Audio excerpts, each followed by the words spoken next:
Hello दोस्तों, आज मैं आप सभी के बीच में एक महत्वपूर्ण वीडियो लाया हूं। यह वीडियो एग्रीकल्चर से संबंधित है, तो मैं चाहूँगा कि आप यह वीडियो लास्ट तक ज़रूर देखें। अगर वीडियो आपको पसंद आए तो कृपया वीडियो को लाइक कीजिए। अगर चैनल पर नए हैं तो चैनल को सब्सक्राइब कीजिए। दोस्तों, आज के इस वीडियो में हम लोग बाग लगाने की प्रमुख विधियाँ, फल वृक्ष लगाने में पौध से पौध की दूरी, उद्यानों में आफलन के कारण टॉपिक को देखने वाले हैं। और यह जो है नीमराज सुंडा बुक के हिंदी वर्जन से लिया गया है। यह बुक बहुत ही बेहतरीन है। जो भी छात्र इसको लेना चाहता है वो मार्केट से इसको ले सकता है। और दोस्तों, मैं प्रीवियस ईयर के क्वेश्चन जो होता है कम्युनिटी सेक्शन में डाला करता हूँ, आप वहाँ से उसको अटेम्प्ट कर सकते हैं। तो चलिए बिना टाइम गवाए वीडियो को शुरू करते हैं। वीडियो पसंद आए तो वीडियो को लाइक कीजिए, चैनल पर नए हैं तो चैनल को सब्सक्राइब कीजिए, अपने दोस्तों और व्हाट्सएप ग्रुप में ज़रूर इसको शेयर कीजिए। चलिए वीडियो को शुरू करते हैं। बाग लगाने की प्रमुख विधियाँ, तो इसमें पहला आता है वर्गाकार विधि, जिसको इंग्लिश में हम लोग स्क्वायर मेथड कहते हैं। यह बगीचा लगाने का सबसे सरल, उत्तम एवं सर्वाधिक प्रचलित विधि है। और इसमें जो है पौध से पौध की दूरी व पंक्ति से पंक्ति की दूरी जो होता है समान होता है। और इस विधि में कृषक क्रियाएं जो होता है आसानी से की जा सकती हैं। और प्रति हेक्टेयर पौधों की संख्या अगर जो इसमें निकालना है तो क्या करते हैं, तो क्षेत्रफल जैसे हम लोग नॉर्मली तौर पर जो है 1 हेक्टेयर बराबर होता है 10,000 वर्ग मीटर होता है। तो 10,000 वर्ग मीटर बटे क्या करते हैं हम लोग, रो इनटू प्लांट करते हैं।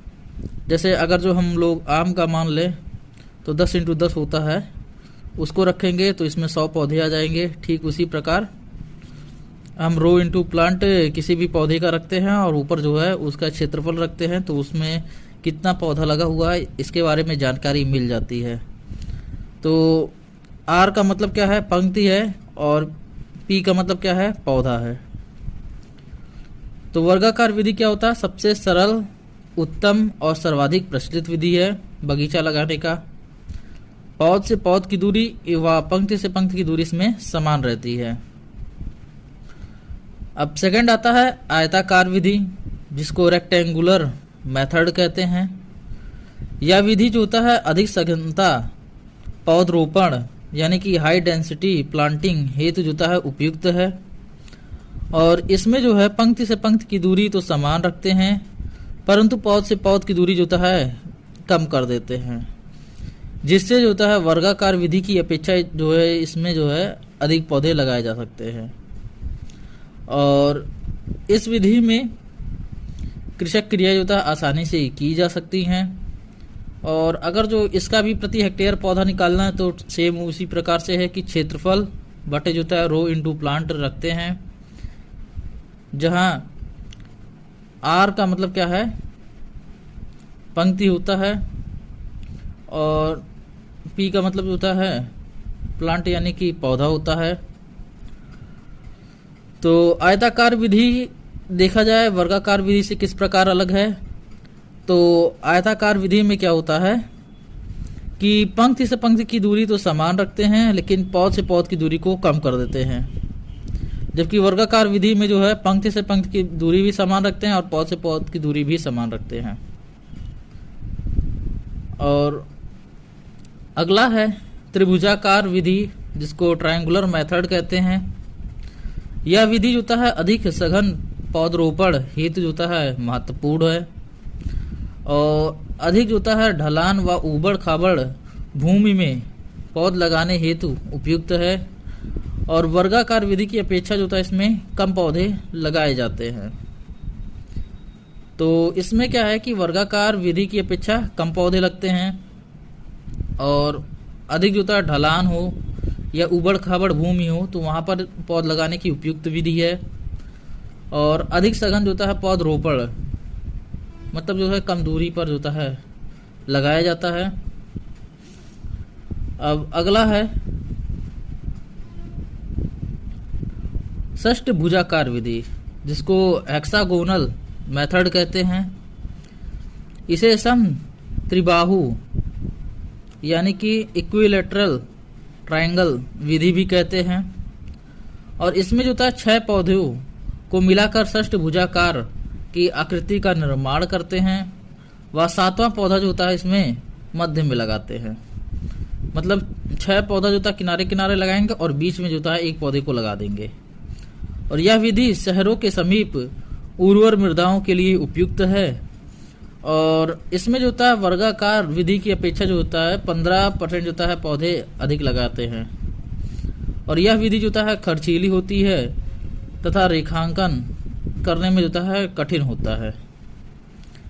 तो षष्ठभुजाकार क्या होता है कि इसमें 6 पौधों को मिलकर जो होता है षष्ठभुजाकार की आकृति का निर्माण करते हैं। षष्ठ मतलब 6। और वह 7वां पौधा क्या होता है कि इसके मध्य लगाते हैं। और वर्गाकार विधि की अपेक्षा देखा जाए तो इसमें 15% पौधे अधिक लगाते हैं। और यह कहाँ पे लगाया जाता है तो यह शहरों के समीप जो है उर्वर मृदाओं में उपयुक्त होता है। अब 5वां आता है पंचभुजाकार या पूरक विधि। क्यूनेक्स विधि का रेखांकन वर्गाकार विधि की तरह ही करते हैं और प्रत्येक वर्ग के बीच में जो होता है एक पूरक पौधा लगाते हैं जो बगीचे में जो होता है अतिरिक्त आय का स्रोत होता है। मतलब किनारे 4-4 लगाएं और उसके बाद बीच में एक पौधा लगा देंगे। इसमें जो होता है वर्गाकार विधि की अपेक्षा जो होता है 2 गुने पौधे लगाते हैं। और मुख्यतः जो होता है पूरक पौधे कौन से होते हैं तो पपीता होता है, केला होता है, फालसा होता है, पाइनएप्पल होता है आदि पौधे इसमें लगाते हैं। तथा मुख्य पौधे पर जो होता है फल आने पर जो होता है पूरक पौधे को हटा दिया जाता है। जब मेन जो पौधा है उस पे जब फल आने लगता है तो उसको हटा दिया जाता है, पूरक पौधे को जो बीच में लगाया जाता है उसको हटा दिया जाता है। अब अगला आता है समोच्च विधि जिसको कंटूर मेथड कहते हैं। यह विधि पहाड़ी क्षेत्रों में ढलान पर जो होता है अपनाई जाती है और इसमें ढलान के विपरीत जो होता है पौधे लगाए जाते हैं। तो समोच्च विधि का प्रयोग कहाँ किया जाता है तो पहाड़ी क्षेत्रों में ढलानों पर जो होता है अपनाई जाती है और ढलानों के विपरीत में जो होता है पौधे को लगाए जाते हैं। अब 7वां आता है मीडो विधि। तो मीडो विधि में क्या है कि यह विधि जो होता है भारत में इजराइल से आई है जो अमरूद में जो होता है 2x1 मीटर स्क्वायर में सबसे पहले जो होता है अपनाई गई। और आजकल यह विधि सेब, अमरूद, नाशपाती में अपनाई जाती है। तो मीडो विधि कहाँ से आई है भारत में तो इजराइल से आई है। और अमरूद में जो होता है सबसे पहले यह अपनाई गई थी 2x1 मीटर स्क्वायर की दूरी पर। और आजकल किस में अपनाई जा रही है तो अमरूद के साथ साथ यह सेब और नाशपाती में भी अपनाई जा रही है। अब अगला है फल वृक्ष लगाने में पौध से पौध की दूरी। तो आम में जो होता है पौध से पौध की दूरी कितना होता है तो 10x10 मीटर होता है। और प्रति हेक्टेयर देखा जाए तो पौधों की संख्या कितना होगा तो 100, क्योंकि 1 हेक्टेयर में 10,000 स्क्वायर मीटर और नीचे 10x10 निकालने के बाद 100 आंसर आ जाएगा। आम्रपाली में जो होता है पौध से पौध की दूरी कितना होता है तो 2.5x2.5 मीटर का होता है। और प्रति हेक्टेयर पौधा देखा जाए तो 1600 पौधा इसमें लगेगा। और आंवला, खजूर और चीकू में पौध से पौध की दूरी कितना होता है तो 8x8 मीटर का होता है। और देखा जाए पौधों की संख्या कितना लगेगा 1 हेक्टेयर में तो 156 लगेगा। लहसुआ में 6x6 मीटर का होता है और प्रति हेक्टेयर देखा जाए तो 277 पौधे लगेंगे। और अमरूद, बेर, नींबू वर्गीय में 6x6 मीटर की दूरी पर लगता है और 277 पौधे 1 हेक्टेयर में लगेंगे। और अनार में जो होता है 5x5 मीटर के जो होता है दूरी पर लगेगा और देखा जाए तो 400 पौधे लगेगा। और अंगूर, फालसा, करौंदा जिसमें पौध से पौध की दूरी 3x3 मीटर की होती है और 1 हेक्टेयर में जो होता है 1100 पौधे लगाए जाते हैं।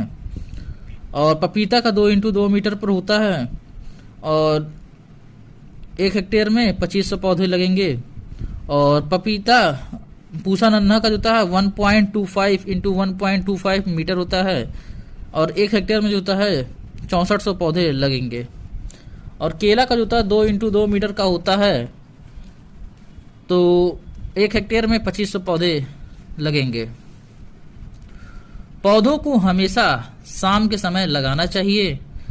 और सेब, नाशपाती, अंगूर के पौधों को जो होता है जनवरी फरवरी में जो होता है सुसुप्ता अवस्था पर लगाना चाहिए।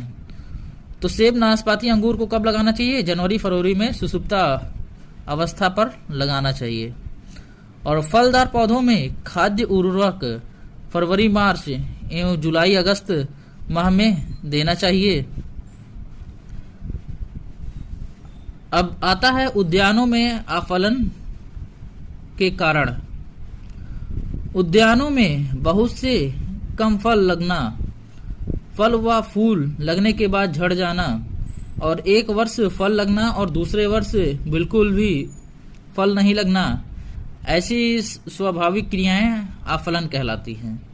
तो मतलब क्या है इसमें? या तो बहुत कम फल लगा हो, या तो जो है फल फूल लगने के बाद झड़ गया हो और एक वर्ष फल लगा हुआ हो और दूसरे वर्ष फल जो है ना लगा हुआ हो, जिसको एकांतरित फलन कहते हैं। और ऐसी जितनी भी स्वाभाविक क्रियाएं होती हैं उसे आफलन कहते हैं और जिसके निम्न कारण हो सकते हैं। तो इसमें पहला आता है बाह्य कारक, जिसको हम लोग इंग्लिश में एक्सटर्नल फैक्टर कहते हैं। तो इसमें पर्यावरण आता है, जैसे अधिक तापमान, अधिक वर्षा और बहुत अधिक हवाएं, ओलावृष्टि आदि से जो है पौधे के जो है फूल झड़ जाते हैं तथा पाला पड़ने से कोशिका जीव द्रव्य भी जम जाता है। और सेकंड आता है कीट एवं व्याधियां इसके अंतर्गत। और थर्ड कार्बन नाइट्रोजन अनुपात का रेशियो में जब असंतुलन होता है तब भी ये होता है। और फोर्थ अधिक पोषक तत्वों के अवशोषण आता है। अब इंटरनल कारण की बात देखते हैं तो इसमें पहला आता है अपूर्ण फलन आता है, जैसे इनकम्प्लीट जो था फ्लावर। तो द्विलिंगी एवं एक लिंगी मोनोसियस एंड डायोसियस पौधों में केवल एक ही पुष्प क्रम का बनना अपूर्ण पुष्प कहलाता है। मतलब द्विलिंगी और एक लिंगी में केवल एक ही पुष्प का क्रम जब बनता है तो उसे अपूर्ण पुष्प कहलाता है। और पुष्प के अंगों की विभिन्न ऊंचाइयां हेटेरोस्टाइल जिसको कहते हैं, इसमें क्या होता है नर एवं मादा पुष्प क्रमों की ऊंचाई जो है भिन्न भिन्न होने से ठीक परागण नहीं हो पाता है, जैसे चीकू में होता है और अनार में होता है। तो इसमें जब फ्लावर का जो है ऊंचाइयों में भिन्नता होती है तो भी ये समस्या आती है। और फिर अनिश्चेयता जिसको इनकैपेबिलिटी कहते हैं, यह स्वपरागण में बाधक होती है और इसमें जो है एक पौधे का परागण उसी पौधे के अन्य पुष्पों को निषेचित नहीं कर पाता है। तो यह स्वपरागण का क्या होता है? बाधक होता है। उदाहरण के तौर पे कौन कौन आता है इसमें? आम में होता है यह, और आंवला में होता है, आदि में होता है। और CN रेशियो यानी कि कार्बन नाइट्रोजन रेशियो, यह भी फलन हेतु उत्तरदायी होता है। और फलन हेतु जो है कार्बन नाइट्रोजन जो था अनुपात 3:2 होना चाहिए। तो कार्बन नाइट्रोजन जो था रेशियो कितना होना चाहिए? 3.2 होना चाहिए, 3:2 होना चाहिए। और यही रेशियो जो है हमारे यहाँ तिरंगे का भी होता है।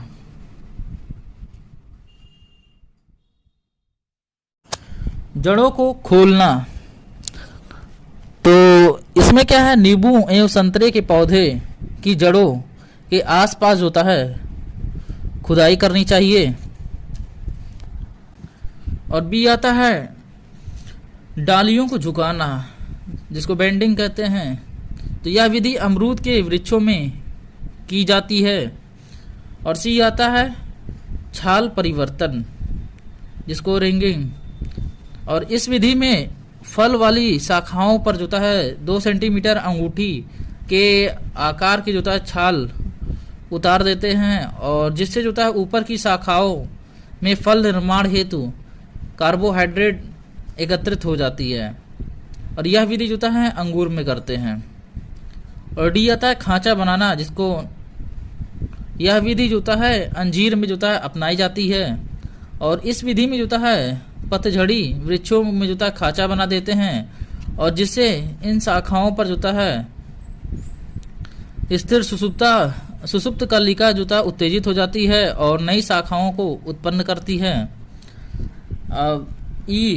धुआना, तो इसमें क्या होता है कि वृक्षों में अगेती फसल लेने हेतु व पाले से जो है बचाने हेतु धुआं लगाया जाता है। और यह विधि फिलीपींस में प्रचलित है। और एफ आता है नियमित सिंचाई करना आता है, रेगुलर इरिगेशन। और जी आता है फूलों का विरलीकरण, थिनिंग। तो फलदार जो है पौधों में अत्यधिक जो है फूल आने पर कुछ फूलों को हटा देते हैं, जो विरलीकरण कहलाता है। और एच आता है स्व अनिषेचता। तो इसके अंतर्गत क्या होता है कि आम की दशहरी, लंगड़ा व बॉम्बे ग्रीन किस्मों में स्व अनिषेचता जो है पाई जाती है, और इसलिए ऐसी किस्मों का चयन जो है कम करें। तो दोस्तों, ये था आज का वीडियो। अगर वीडियो आपको पसंद आए तो कृपया वीडियो को लाइक कीजिए। अगर चैनल पर नए हैं तो चैनल को सब्सक्राइब कीजिए। मिलते हैं हम आपसे अगले वीडियो में। तब तक के लिए टाटा बाय बाय।